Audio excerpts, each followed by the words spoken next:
31 দফা কর্মসূচি থেকে 8 দফায় নিয়ে এসেছেন, যাতে বাস্তবমুখী পরিকল্পনা করেছেন। শুধু স্বপ্নে থাকতে চাই না, আমরা পরিকল্পনা করব এবং সরকার গঠন করার সাথে সাথে আমাদের প্রিয় নেতা ভারপ্রাপ্ত চেয়ারম্যান জনাব তারেক রহমান প্রথম সপ্তাহ থেকে পরিকল্পনা বাস্তবায়নের হাত দিবেন।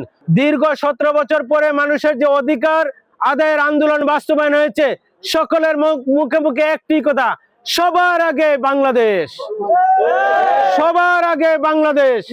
সেই বাংলাদেশের লাল সবুজের পতাকা উপহার দেওয়া আমাদের প্রিয় নেতা জনাব তারেক রহমানের মাতা এবং তারেক রহমান সাহেবের পিতা, আমাদের বিএনপির প্রতিষ্ঠাতা সভাপতি শহীদ রাষ্ট্রপতি জিয়াউর রহমান বীরুত্তম আমাদের বাংলাদেশের জন্য যেভাবে সৃষ্টি করেছিলেন, বাংলাদেশের মানবতার কল্যাণে যেভাবে ভূমিকা রেখেছিলেন, বাংলাদেশের শিক্ষা ব্যবস্থা, স্বাস্থ্য খাত, অর্থনৈতিক মুক্তি, জাতি হিসাবে বাংলাদেশকে সারা পৃথিবীর বুকে আত্মমর্যাদাশীল দেশ হিসাবে বাংলাদেশকে প্রতিষ্ঠা করেছিলেন আমাদের শহীদ রাষ্ট্রপতি জিয়াউর রহমান বীরুত্তম। এবং তার ধারাবাহিকতায় আমাদের নেত্রী সাবেক প্রধানমন্ত্রী বেগম খালেদা জিয়া 1990 সালে আন্দোলনের মাধ্যমে ডিসেম্বরেই ফ্যাসিস্ট এরশাদ সরকারকে পতন ঘটিয়ে এই দেশে গণতন্ত্র পুনরুদ্ধার করেছিলেন।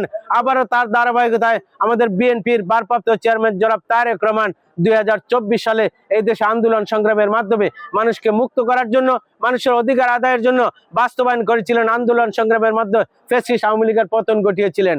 আবারও মানুষের কল্যাণে ভূমিকা রাখে বাংলাদেশের শিক্ষা ব্যবস্থাকে এগিয়ে নেওয়ার জন্য, বাংলাদেশের কৃষি বিপ্লব ঘটানোর জন্য, বাংলাদেশের মা বোনদেরকে সামনের দিকে এগিয়ে নেওয়ার জন্য, বাংলাদেশের কৃষকদের স্বার্থে বিভিন্ন ধরনের পরিকল্পনা বাস্তবায়ন করছেন। 31 দফা কর্মসূচি থেকে 8 দফায় নিয়ে এসেছেন, যাতে বাস্তবমুখী পরিকল্পনা করেছেন, যেভাবে জনগণের কল্যাণে ভূমিকা রাখা হয়। সেই ক্ষেত্রে 4 কোটি পরিবারকে ফ্যামিলি কার্ড দিয়ে তাদেরকে সহযোগিতার হাত বাড়াবেন ব্যক্তি পর্যায়ে। 1.5 কোটি কৃষককে কৃষক কার্ড দিয়ে তাদেরকে সহযোগিতা হাত বাড়াবেন। আমাদের যোগাযোগ ব্যবস্থার যুগান্তকারী পরিবর্তন করবেন। স্থানীয়ভাবে যে সমস্ত সমস্যা আছে সেগুলো চিহ্নিত করে সহযোগিতার হাত বাড়াবো। টানা তৃতীয়বার অর্জন করেছে দেশের সেরা সুপার ব্র্যান্ড স্বীকৃতি বসুন্ধরা টিস্যু। আমরা একটা বিশেষভাবে ওয়াদা করতে চাই, আমাদের প্রিয় নেতা ভারপ্রাপ্ত চেয়ারম্যান ধারণা দিয়েছেন, আমরা শুধু স্বপ্নে থাকতে চাই না, আমরা পরিকল্পনা করব এবং সরকার গঠন করার সাথে সাথে আমাদের প্রিয় নেতা ভারপ্রাপ্ত চেয়ারম্যান জনাব তারেক রহমান প্রথম সপ্তাহ থেকে পরিকল্পনা বাস্তবায়নের হাত দিবেন। উদাহরণস্বরূপ আমরা বলতে চাই, আমাদের প্রিয় নেতা ভারপ্রাপ্ত চেয়ারম্যান কথা বলেছেন যে মানুষকে চিকিৎসা খাতে কিভাবে সাহায্য করবেন।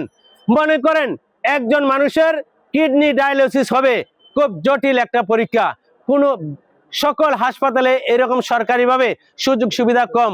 মনে করুন আমাদের উসমানী মেডিকেল কলেজ হাসপাতাল, সেখানে যদি প্রতিদিন 100 জন মানুষ ডায়ালিসিসের মাধ্যমে সেবা পায়, কিন্তু রোগী আছে 500 জন, তারপর আর 400 জন বাকি থাকে। সেই 400 জন বিভিন্নভাবে ব্যয়বহুল চিকিৎসা করে বেসরকারি হাসপাতালে। তিনি চেষ্টা করবেন, যদি কথা দেন যে আমাদের সেই সুনামগঞ্জে বা উসমানী মেডিকেল কলেজ যদি 200 শয্যা বিশিষ্ট হাসপাতাল থাকে, তিনি কথা দিলেন এটাকে 600 শয্যা বিশিষ্ট হাসপাতাল করবেন। কিন্তু সেই হাসপাতাল করতে তো সময় লাগবে, 5 থেকে 6 বছর লাগবে। তাহলে সেই রোগীরা কি চিকিৎসা পাবে না? তিনি কথা দিয়েছেন যদি 500 জন রোগী থাকে, 100 জন উসমানীতে চিকিৎসা করবে, আর বাকি 400 জন ধারাবাহিকভাবে বেসরকারি হাসপাতালে তারা একই সাথে চিকিৎসা নিবে।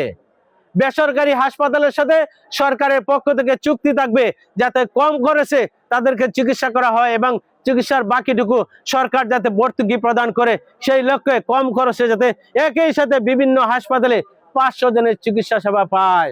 আপনারা জানেন যে আমরা আজকে নির্বাচনের জন্য আমরা আজকে মনোনয়ন পত্র সংগ্রহ করছি তাহিরপুর উপজেলাবাসী সহ ধর্মপাশা মধ্যনগরের জামালগঞ্জের বাসীদেরকে নিয়ে। নতুন একটি বার্তা আমাদের ভোটার জন্য, ইতিমধ্যে আমাদের নির্বাচনী প্রচারের জন্য, নির্বাচনী ভোট কালেকশনের জন্য, ভোট প্রদানের জন্য নির্বাচনী এক এলাকাবাসী প্রস্তুতি গ্রহণ করেছেন।